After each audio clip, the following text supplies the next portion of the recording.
77ನೇ ಗಣರಾಜ್ಯೋತ್ಸವವನ್ನು ಆಚರಿಸುವಾಗ ನಮ್ಮ ದೇಶ ಎತ್ತ ಸಾಗ್ತಿದೆ. ಇವತ್ತು ಸಂಘ ಪರಿವಾರದ ಕಾರ್ಯಕರ್ತರಲ್ಲಿ ನಾನೊಂದು ಪ್ರಶ್ನೆ ಕೇಳ್ತೀನಿ. ನಮ್ಮ ಪ್ರಧಾನಮಂತ್ರಿಗಳು ಅರಬ್ ದೇಶಕ್ಕೆ ಹೋದಾಗ ಅಥವಾ ಅಲ್ಲಿನ ಶೇಖ್ಗಳು ಇಲ್ಲಿಗೆ ಬಂದಾಗ ಅವರನ್ನು ಪ್ರಧಾನಿ ಮೋದಿಯವರು ಆಲಂಗಿಸುವಾಗ ನಿಮಗೆ ಸಿಟ್ಟು ಬರಲ್ವಾ?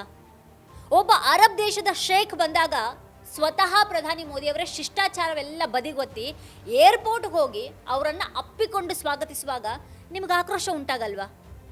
ಬರಲ್ಲ ಅಲ್ವಾ? ಅದನ್ನು ಯಾವುದೇ ಸಂಘ ಪರಿವಾರದ ನಾಯಕರಾಗಲಿ ಅಥವಾ IT ಸೆಲ್ ಆಗಲಿ ಖಂಡಿಸಿದ್ದನ್ನು ನಾನು ನೋಡಲೇ ಇಲ್ಲಪ್ಪ. ಹಾಗಾದರೆ ಪ್ರೀತಿ ಸೌಹಾರ್ದತೆಯ ಮಾತನಾಡಿದಂಥ ಸೂಫಿ ಸಂತರ ಸಾಂಕೇತಿಕ ಸ್ಮಾರಕಗಳನ್ನು ಇವತ್ತು ನಮ್ಮಲ್ಲೇ ಯಾಕೆ ಧ್ವಂಸ ಮಾಡಲಾಗ್ತಾ ಇದೆ? ಉತ್ತರಾಖಂಡದ ಮಸೂರಿಯಲ್ಲೊಂದು ಆಘಾತಕಾರಿ ಘಟನೆ ನಡೆದಿದೆ. ಕಿಡಿಗೇಡಿಗಳು ಅಲ್ಲಿ ಬುಲ್ಲೆ ಶಾ ಅವರ ಸಾಂಕೇತಿಕ ಮಜಾರನ್ನು ಧ್ವಂಸ ಮಾಡಿದ್ದಾರೆ. ಯಾಕೆ ಗೊತ್ತಾ? ಇವರಿಗೆ ಬುಲ್ಲೆ ಶಾ ಅಂತ ಅಂದರೆ ಯಾರಂತಾನೆ ಗೊತ್ತಿಲ್ಲ.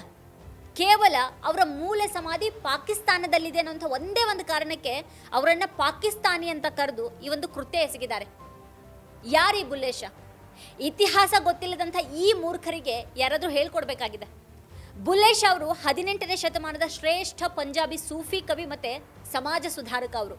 ಅವರು ಹುಟ್ಟಿದಾಗ ಭಾರತ ಪಾಕಿಸ್ತಾನ ಅಂತ ವಿಭಜನೆ ಆಗಿರಲಿಲ್ಲ, ಅಖಂಡ ಭಾರತ ಇತ್ತು. ಜಾತಿ ಧರ್ಮದ ಹೆಸರಲ್ಲಿ ಕಿತ್ತಾಡಬೇಡಿ, ಮನುಷ್ಯತ್ವನೇ ದೊಡ್ಡದು ಅಂತ ಸಾರಿದಂಥ ದೊಡ್ಡ ಮನುಷ್ಯ ಅವರು. ಅವ್ರ ಹಾಡುಗಳು ಇವತ್ತಿಗೂ ಕೂಡ ಹಿಂದೂ ಮುಸ್ಲಿಂ ಸಿಖ್ ಅಂತ ಹೇಳ್ದೇನೆ ಎಲ್ಲರ ಬಾಯಲ್ಲೂ ಕೇಳಿಬರ್ತವೆ. ಅಂತಹ ಸಂತರ ಸ್ಮಾರಕವನ್ನು ಇವತ್ತು ದೇಶ ಪ್ರೇಮದ ಹೆಸರಿನಲ್ಲಿ ಒಡೆದು ಹಾಕಲಾಗ್ತಾ ಇದೆ. ಮೊನ್ನೆ ನಮ್ಮ ಗಣರಾಜ್ಯೋತ್ಸವ, ಆವಾಗ ಸಂವಿಧಾನದ ಬಗ್ಗೆ ದೊಡ್ಡದಾಗಿ ಮಾತಾಡ್ತಾ ಇದ್ವಿ ನಾವು. ಆದರೆ ವಾಸ್ತವದಲ್ಲಿ ಇಲ್ಲೇನಾಗ್ತಾ ಇದೆ? ಮಧ್ಯಪ್ರದೇಶದ ರತ್ಲಾಮ್ನಲ್ಲಿ ಒಂದು ತಾಲಿಬಾನಿ ಫರ್ಮಾನನ್ನು ಹೊರಡಿಸಲಾಗಿದೆ.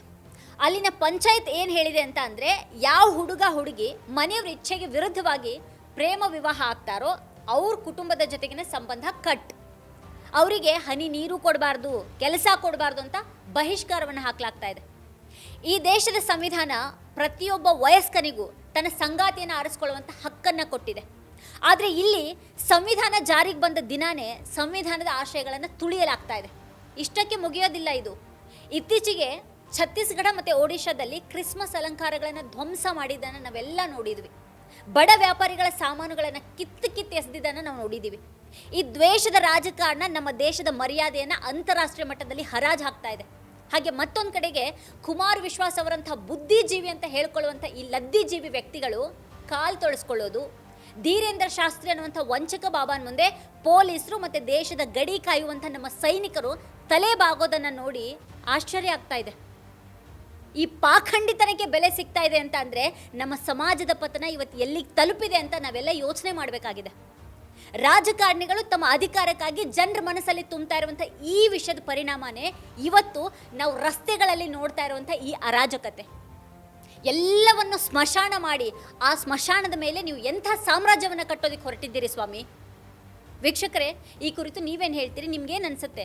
ಅದನ್ನು ಕೆಳಗಡೆ ಕಮೆಂಟ್ ಮಾಡಿ ನಮಗೆ ತಿಳಿಸಿ.